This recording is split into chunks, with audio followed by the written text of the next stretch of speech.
Tayo nagtitipon-tipon bilang isang pamilya sa ngalan ng Ama, ng Anak, at ng Espiritu Santo. Amen. Sumainyo ang Panginoon. At sumainyo rin. Ating ipinagdiriwang ang ikalimang linggo ng karaniwang panahon.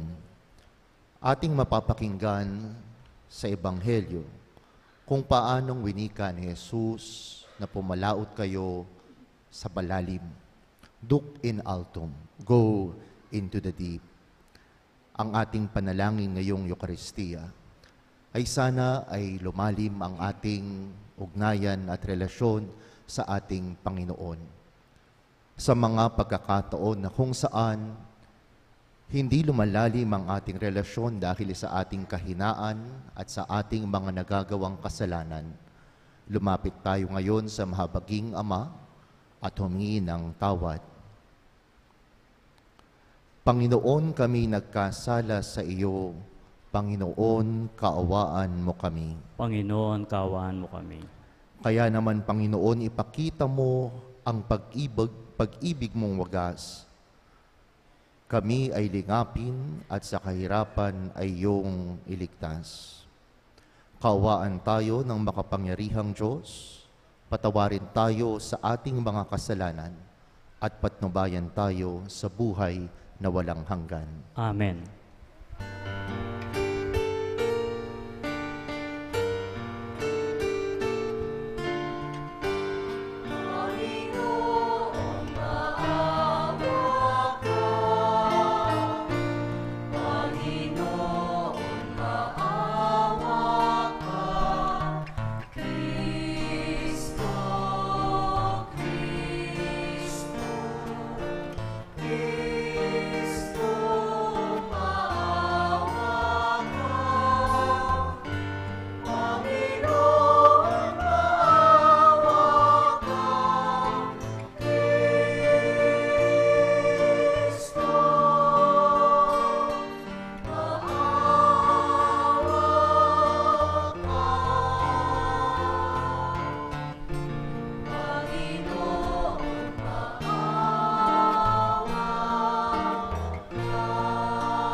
Manalangin tayo. Ama naming makapangyarihan, lagi mong lingapin at patnubayan kaming mga kabilang sa iyong angkan. Sa tanging pag-asa namin ikaw ang nagbibigay, kami tangkilikin mo at laging subaybayan. Sa pamamagitan ni Jesucristo kasama ng Espiritu Santo, magpasawalang hanggan. Amen.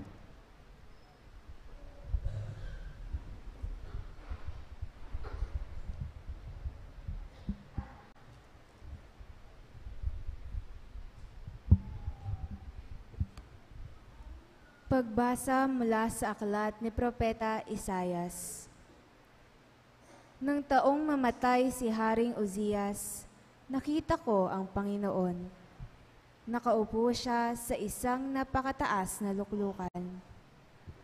Ang laylayan ng kanyang damit ay nakalatag sa buong templo. May mga serapin sa kanyang ulunan at bawat isa'y may 6 na pakpak. Wala silang tigil ng kasasabi sa isa't isa ng ganito, Banal, banal, banal ang Panginoong Diyos ng mga hukbo. Ang kanyang kaniningay laganap sa sanlibutan. Sa lakas ng kanilang tinig ay nayanig ang pundasyon ng templo at ang loob nito'y napuno ng usok. Sinabi ko, kawawa ako. Marumi ang aking labi at naninirahan sa piling ng mga taong marurumi rin ang labi. Mapapahamak ako pagkat ako'y isang makasalanang nakakita sa Panginoon, ang makapangyarihang hari. Pagkatapos, may isang seraping sumipit ng baga sa dambana at lumipad na patungo sa akin. Ang baga ay idiniit sa aking mga labi at sinabi, Wala ka ng sala, napawi na ang mga kasalanan mo. Narinig ko ang tinig ng Panginoon, sino ang aking ipadadala? Sino ang aming susuguin? Sumagot ako, narito po ako ang isugo niyo. Ang salita ng Diyos. Salamat sa Diyos. Salmong tugunan, Poon kita'y pupurihin sa harap ng mga anghel. Poon kita'y pupurihin sa harap ng mga anghel. Ako poon, buong pusong aawit ng pasalamat. Sa harap ng mga anghel, pupurihin kitang ganap. Sa harap ng iyong templo, ayuyuko at gagalang. Pupurihin kita roon, pupurihin ang iyong ngalan. Poon kita'y pupurihin sa harap ng mga anghel. Dahilan sa pag-ibig mo at sa iyong katapatan, ika'y tunay na dakila, pati iyong kautusan. Noong ako ay tumawag, tinanggap ko ang tugon mo. Sa lakas mong itinulong, ay lumakas agad ako.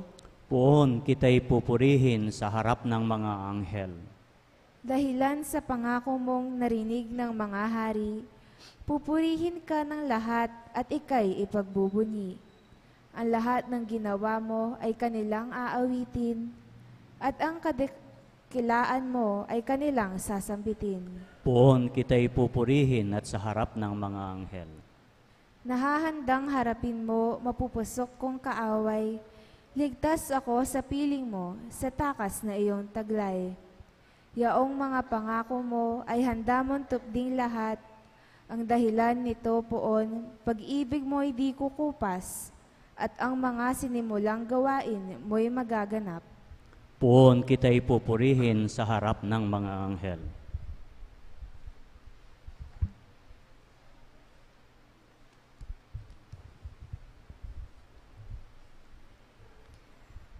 Pagbasa mula sa unang sulat ni Apostol San Pablo sa mga taga-Korinto. At ngayoy ipinaalala ko sa inyo, mga kapatid, ang mabuting balita na ipinangaral ko sa inyo.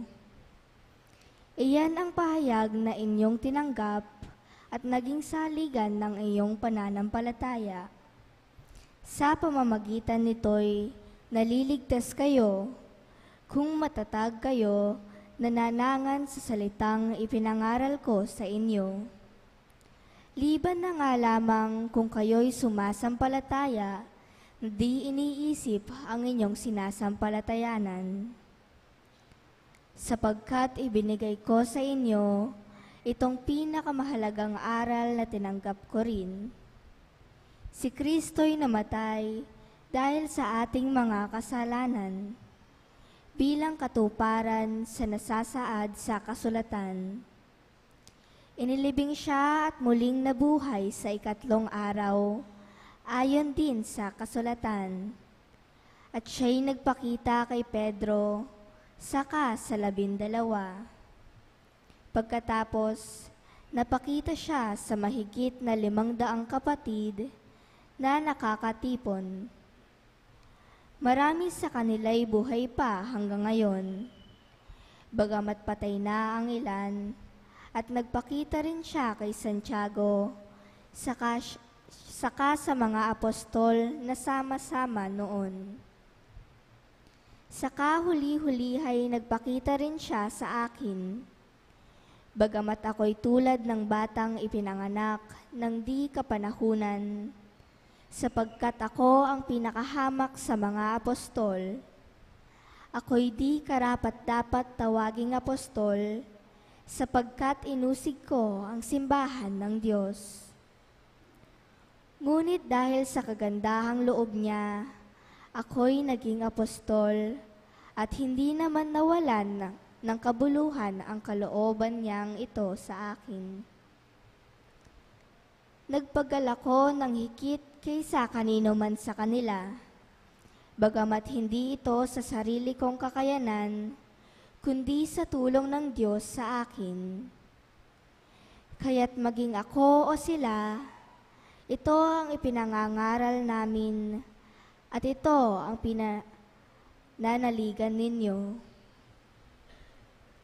Ang salita ng Diyos. Salamat sa Diyos. Tayo po tayo.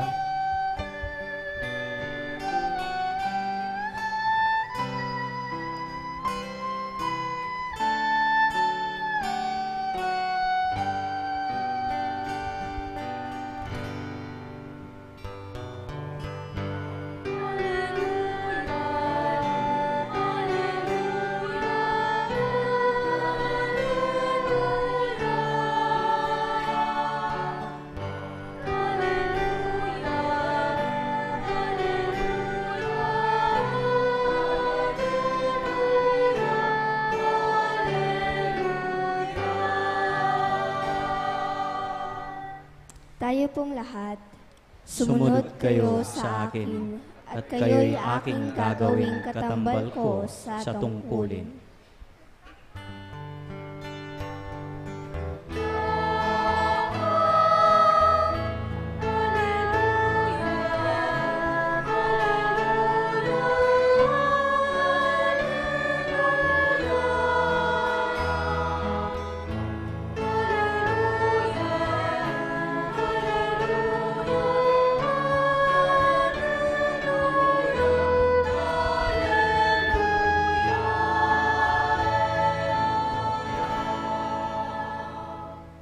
Sumainyo ang Panginoon. At sumainyo rin. Ang mabuting balita ng Panginoon ayon kay San Lucas. Papuri sa iyo, Panginoon.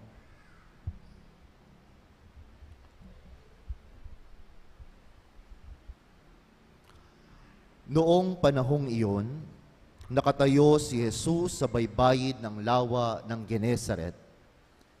Pinagkalipun-punan siya ng napakaraming tao na ibig makarinig ng salita ng Diyos.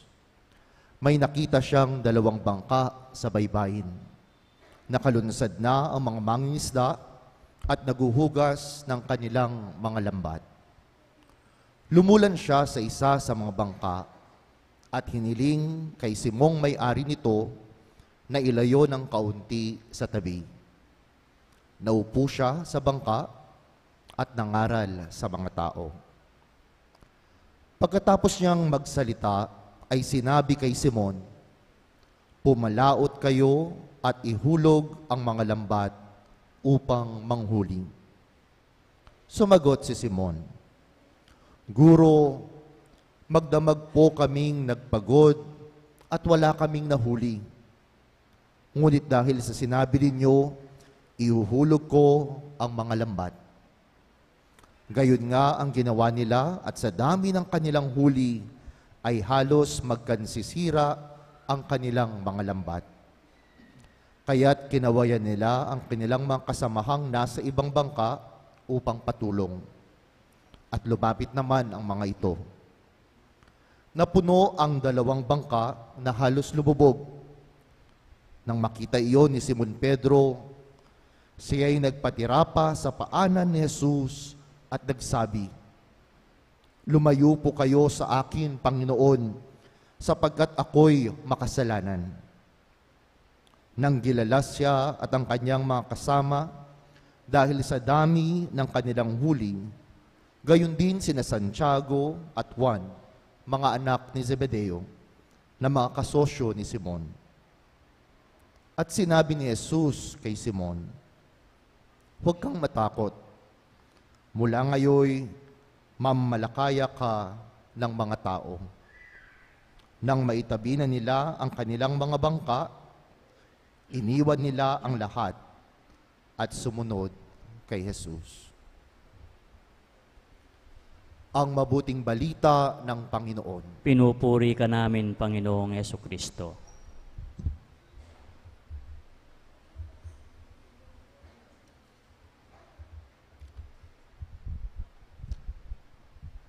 Magandang hapon po sa inyong lahat. Kumusta po kayo? Where do we find God's glory? Saan natin makikita at madidiskubre ang biyaya at kadakilaan ng Panginoon? Mayroon akong isang kaibigan, because of an illness, he was gradually losing his sight and becoming blind. Nabubulag itong aking kaibigan. Minsan sumulat siya sa akin. Sabi niya, "I used to take for granted the beauty of sunset or sunrise. Hindi ko pinapansin ang paglubog at pagsikat ng araw. Ang mga kulay ng mga bulaklak at ang mga mukha ng mga taong nakapaligid sa akin. Now the things are becoming blurry. Ngayong lumalabo na ang aking paningin, pinipilit kong alalahanin ang bawat isa nito." Minsan mayroon pong isang matandang pari, kasama ko noon doon sa Domus Pastorum. Sinabi niya sa akin, "Alam mo, Kanuto po ang tawag sa akin, huwag mong pababayaan ang kalusugan mo. May pobre ng health mo. Kapag tumanda ka na, mahirap ang may sakit." Isa po sa aking mga estudyante sa seminaryo, pagkatapos ng isang medyo mahirap na pagsusulit, sinabi niya, "Father, kung sineryoso ko lang ang pag-aaral ko sa mga fundamentals at basic, siguro hindi ako nahirapan dito sa pagsusulit na ito." A grieving son cried to his mother during a funeral, "Sana mas maraming beses pa kitang sinabihan na mahal kita." These are stories as old as time, of failing to see the wonders of what is around us. Hindi natin nakikita ang kagandahan at ang mga biyayang nakapalibot sa atin. Sa unang pagbasa, narinig ni Isaias ang mga serapin sa langit. "Holy, holy, holy is the Lord. The earth is filled with His glory." The earth is filled with His glory. The earth, our ordinary world, is full of God's presence, His wonderful things. Ang ating mundo ay puno ng biyaya ng Diyos.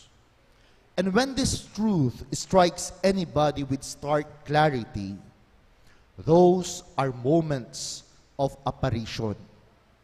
Kapag ating napagnilayan ang katotohanan ito, doon mayroong pagpapakita ang ating Panginoon. And moments of apparition do not usually come during moments of grand voice or big events, but rather during times when people are doing ordinary things. Si Lucia, si Francisco, at si Jacinta, sila ay namamastol noong nagpakita ang ating mahal ng ina ng Fatima. Si Juan Diego ay naglalakad papunta sa kanyang sakahan noong nagpakita sa kanya ang Our Lady of Guadalupe. Sa unang pagbasa, Isaiah was routinely doing his priestly walk when the vision appeared. At si Pedro sa ating ebanghelyo, he was casting his nets when Jesus showed him the wonders of the harvest. All are doing their ordinary things, yet God had made these moments as experience of revelation. And my dear friends, this is the good news today. Our world is filled by God. Ang mundo natin ay puno ng biyaya at presensya ng Panginoon. The ordinary and the familiar are the stuff of revelation. Ang ating pamilya, ang ating mga kaibigan, ang ating kalusugan, ang ating mga trabaho, ang mga talento, ang mga bagay na nais nating ginagawa, ang mga taong nakapalibot sa atin, ang mga pangyayari na dumadaan sa ating buhay. These ordinary and familiar things are not empty. They are filled with God.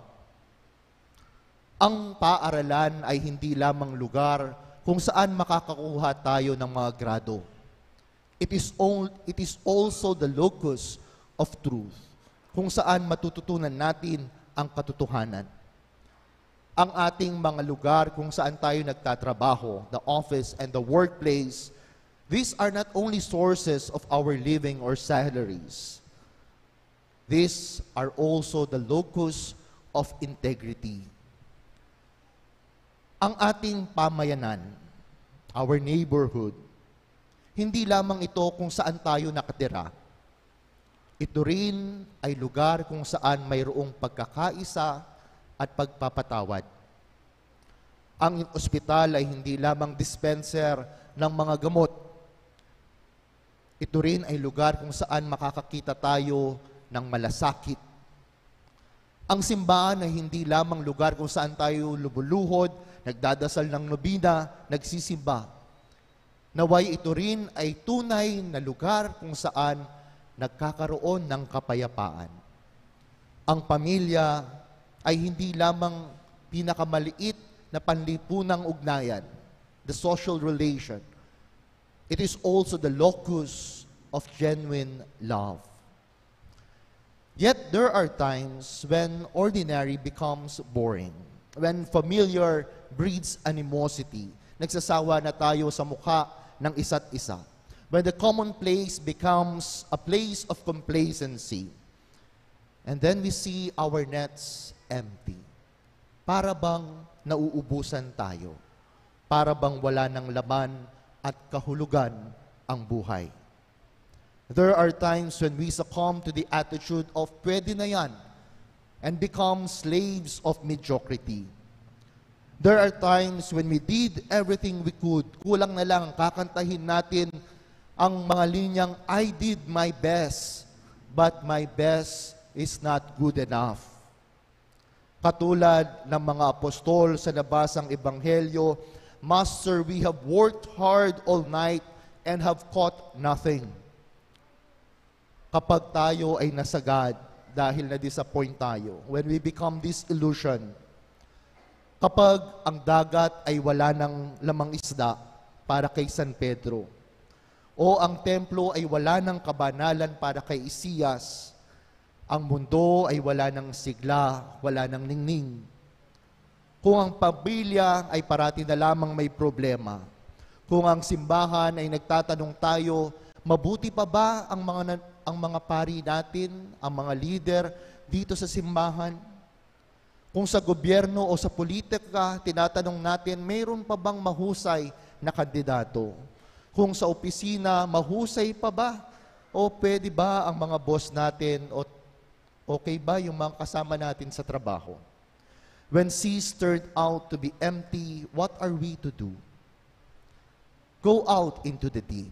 Jesus said in the gospel, Duc in altum, lumawot ka king malalam, pumalaot ka. Ang buhay ay hindi lahat masama. Life is not all negative. Mayroong laman ang dagat. Kung sa Diyos nanggaling ito, hindi maaring walang laman, hindi maaring walang paghuhulugan, hindi maaring walang kahulugan. Sabi ng mga seraphim, Holy, holy, holy is the Lord of hosts. The earth is filled with His glory. Mayroong kabutihan at kagandahan sa palibot natin.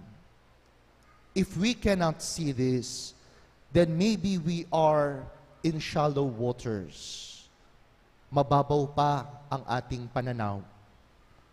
Kung kaya kailangan pumalaot, kailangan gawing mas malalim, kailangan lawakan ang pag-unawa.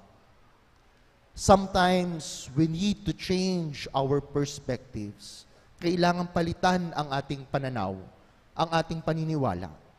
Sometimes we need to dig deep into our resolves.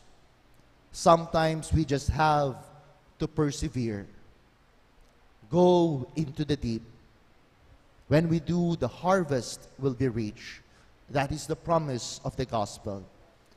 So rich that our nets are filled to the point of tearing. Palalimin pa natin ang buhay. And when we do, the ordinary becomes a locus of revelation. Where do we find God's glory? Holy, holy, holy is the Lord of hosts. The earth is filled with His glory. Naway ito ang ating maging panalangin at pagninilay. Amen. Magsitayo po tayo, ating ipasyag ang ating pananampalataya. Sumasampalataya ako sa Diyos amang makapangyarihan sa lahat na may gawa ng langit at lupa. Sumasampalataya naman ako kay Jesucristo, isang anak ng Diyos, Panginoong nating lahat. Nagkatawan tao siya, lalang ng Espiritu Santo, ipinanganak ni Santa Mariang Birhen, pinagpakasakit ni Poncio Pilato, ipinako sa krus, namatay, inilibing, nanawag sa kinaroroon ng mga yumao. Nang may 3 araw, nabuhay na muli, umakyat sa langit, naluluklok sa kanan ng Diyos amang makapangyarihan sa lahat. Doon magmumula at pariritot, huhukom sa mga nangabuhay at nangamatay na tao. Sumasampalataya naman ako sa Diyos Espiritu Santo, sa banal na simbahang katolika, sa kasamahan ng mga santo, sa kapatawaran ng mga kasalanan, sa pagkabuhay na muli ang mga matay na tao, at sa buhay na walang hanggan. Amen. Mga kapatid, tinipon tayo ng Diyos bilang Kanyang bayan. Lakas loob tayong lumapit sa Kanya upang maisabuhay natin ang ating pagiging Kristiyano. Manalangin tayo. Ama, dinggin mo ang iyong mga anak. Ama, dinggin mo ang iyong mga anak. Upang ang Santo Papa, mga obispo, pare at diakono at relihiyoso ay mananatiling tapat sa kanilang misyon bilang mamamalakaya ng mga tao sa kabila ng kanilang mga pagkukulang. Manalangin tayo. Ama, dinggin mo ang iyong mga anak. Upang sikapin ang mga magnanais na mamuno sa ating bayan, na alisin na ang mga hidwahang dulot ng maruruming pamumulitika, manalangin tayo sa Panginoon. Ama, dinggin mo ang iyong mga anak. Upang matagpuan ng kabataan ang kalakasang ipinagkakaloob ng Diyos sa mga taong lumalapit sa mga sakramento ng pagkikipagkasundo at Eucharistia, manalangin tayo. Ama, dinggin mo ang iyong mga anak. upang matagpuan ng mga may karamdaman at kapansanan ang pag-aaruga ng Diyos sa pamamagitan ng ating pagkalinga sa kanila. Manalangin tayo sa Panginoon. Ama, dinggin mo ang iyong mga anak. Mapagmahal na Ama, dinggin mo ang iyong bayan. Bigyan mo kami ng lakas at tapang na tanggapin ang iyong paanyayang ipahayag ang paghahari mo sa pamamagitan ng aming salita at mga gawa, alang-alang kay Kristong aming Panginoon. Amen.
Tayo po tayo. Manalangin kayo mga kapatid upang ang paghahain natin ay kalugdan ng Diyos amang makapangyarihan. Tanggapin nawa ng Panginoon itong pag-aahin sa iyong mga kamay sa kapurihan niya at karangalan sa ating kapakinabangan at sa buong sambayanan niyang banal. Ama naming lumikha, ang pagkait inuming narito ay iyong ginawa upang mapalakas kaming mga mahihina. Ipagkaloob mong ito ay aming mapagsaluhan bilang pakikinabang sa buhay mong pangmagpakailanman. Sa pamagitan ni Jesucristo kasama ng Espiritu Santo, magpasawalang hanggan. Amen. Sumainyo ang Panginoon. At sumainyo rin. Itaas sa Diyos ang iyong puso at diwa. Tinaas na namin sa Panginoon Pasalamatan natin ang Panginoong ating Diyos. Marapat na siya'y pasalamatan. Ama naming makapangyarihan, tunay ang marapat na ikaw ay aming pasalamatan sa pamamagitan ni Jesucristo na aming Panginoon. Sa dakilang pagtubos niya sa amin, ang kasalanan at kamatayang aming pasanin ay binalikat niya upang kami palayain at maitampok sa iyong luningning. Siya ang nagtanghal sa amin bilang liping hinirang, pari at haring lingkod sa iyong kamahalan. Mula sa kadiliman kami iyong tinawag upang makasapit sa iyong liwanag bilang iyong angkang may tungkuling maglahad ng iyong dakilang pag-ibig sa lahat. Kaya kaisa ng mga anghel na nagsisiawit ng papuri sa iyo nang walang humpay sa kalangitan, kami nagbubunyi sa iyong kadakilaan.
Ama naming banal, ikaw ang bukal ng tanang kabanalan.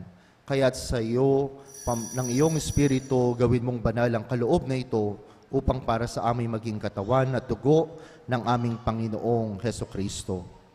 Bago niya pinagtiisang kusang loob na maging handog, hinawakan niya ang tinapay, pinasalamatan kanya, pinaghati-hati niya iyon, iniabot sa kanyang mga alagad at sinabi, "Tanggapin ninyong lahat ito at kanin. Ito ang aking katawan na ihahandog para sa inyo."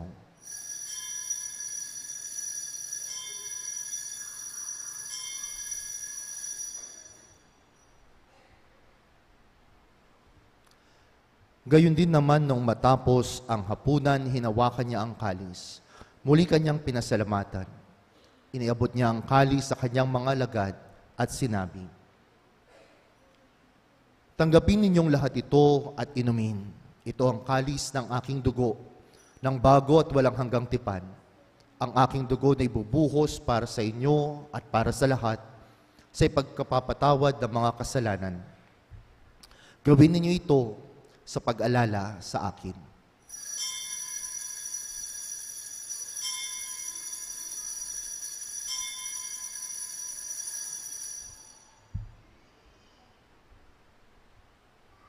Ipagbunyi natin ang misteryo ng pananampalataya.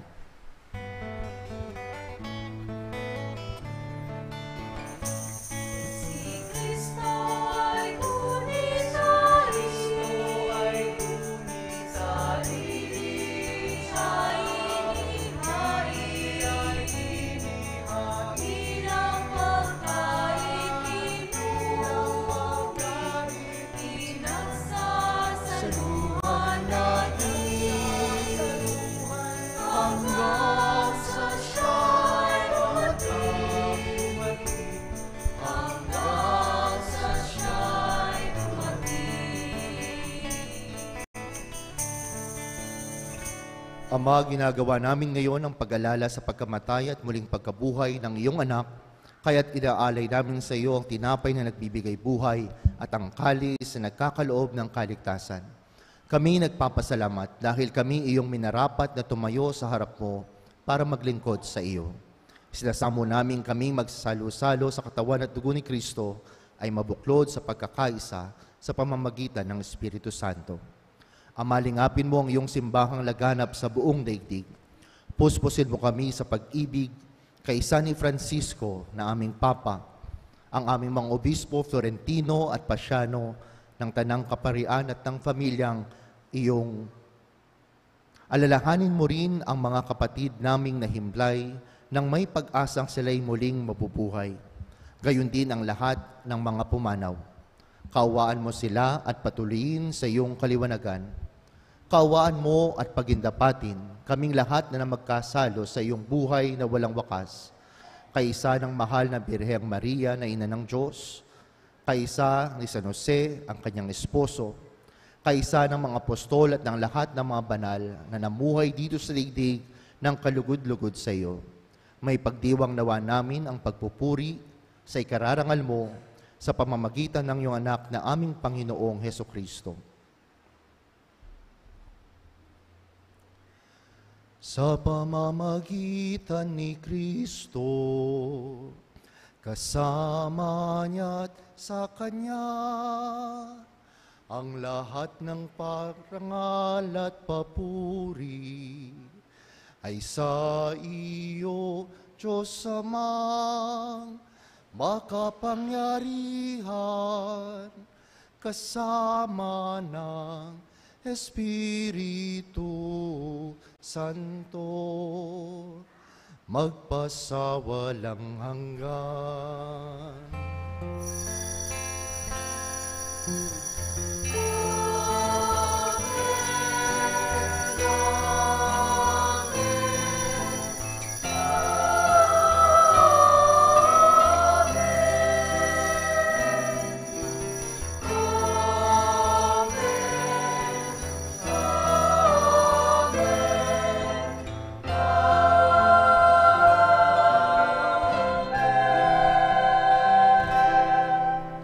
Sa tagubilin ng mga nakagagaling na utos sa turo ni Jesus na Panginoon natin na Diyos, ipahayag natin ng lakas loob.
Hinihiling namin kami iadya sa lahat ng masama, pagkalooban ng kapayapaan araw-araw. Iligtas sa kasalanan at ilayo sa lahat ng kapahamakan. Samantalang aming pinananambigan ng dakilang araw ng pagpapahayag ng tagapagligtas namin si Jesucristo.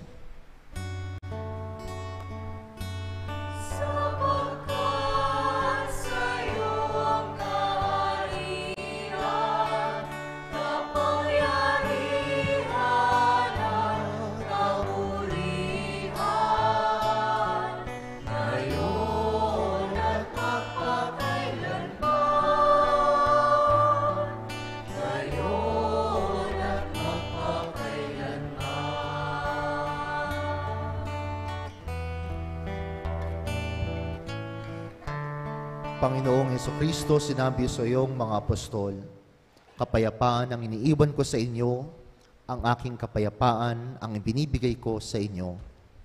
Tunghayan mo ang aming pananampalataya at huwag ang aming pagkakasala.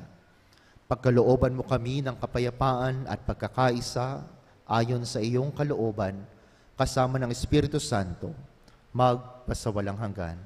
Amen. Ang kapayapaan ng Panginoon ay laging sumainyo. At sumainyo rin. Magbigayan tayo ng kapayapaan sa isa't isa. Peace be with you.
Ito ang kordero ng Diyos.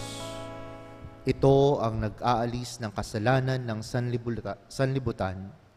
Mapalad ang mga inaanyayahan sa kanyang piking. Panginoon, hindi ako karapat-dapat na magpatuloy sa iyo, ngunit sa isang salita mo lamang ay gagaling na ako.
kapayapaan, pagkakaisa. Ang rosaryo mong hawak namin at awit-awit ang Ave Maria. Puspus ka ng diwang banal, tingin ang aming payak na dasal. Ihatid mo kami sa langit ng Amang mapagmahal.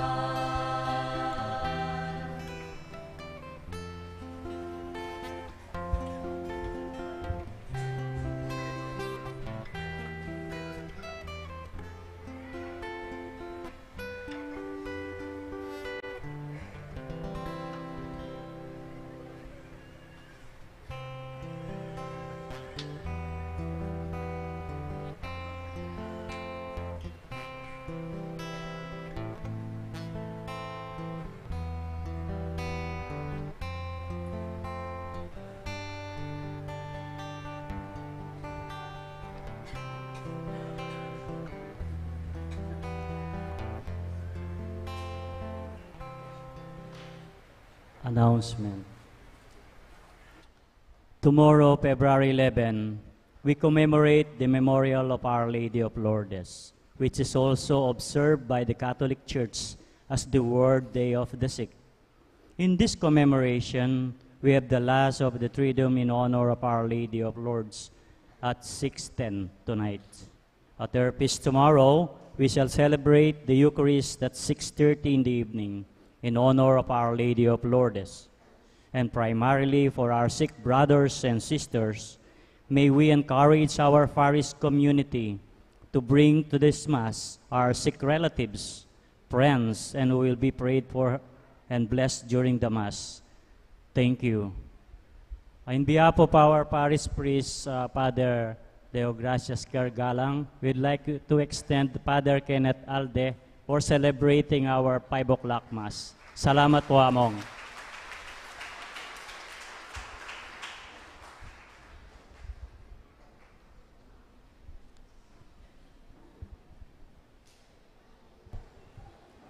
Manalangin tayo. Ama naming mapagmahal, sapagkat sa pagkait inuming pagkakaisa ang ibinibigay, kami niloob mong makapakinabang. Kaisa ni Kristo, kami naway makapamuhay upang makapamunga ng may kagalakan para sa kapakanan ng aming kapwa-tao sa sanlibutan, sa pamamagitan niya kasama ng Espiritu Santo, magpasawalang hanggan. Amen. Sumainyo ang Panginoon. At sumayin niyo rin. Magsiyuko po tayo samantalang iginagawad ang pagbabasbas. Ama naming mapagpala, kawaan mo ang iyong sambayanan at tulungan mo araw-araw upang huwag lumabag sa iyong kalooban, kundi makapaglingkod sa iyo ng may kagalakan sa pamamagitan ni Jesucristo kasama ng Espiritu Santo, magpasawalang hanggan. Amen. At pagpalain nawa kayo ng dakilang Diyos, Ama, Anak, at Espiritu Santo. Amen. Ang misa ay ating inalay, humayo lahat tayo sa kapayapaan ni Kristo. Salamat sa Diyos.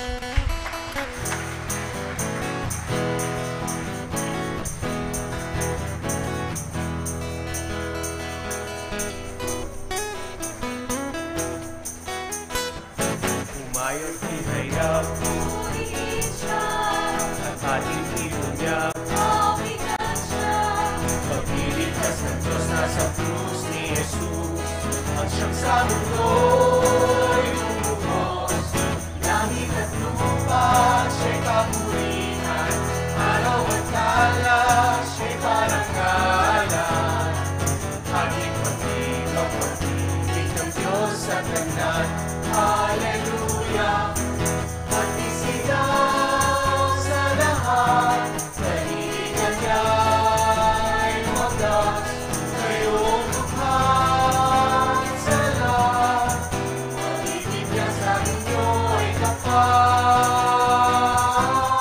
Halina sumayaw, buong bayan, luksong sabay sigaw, sa libutan. Ang ngalan niya maging singing ng bituin,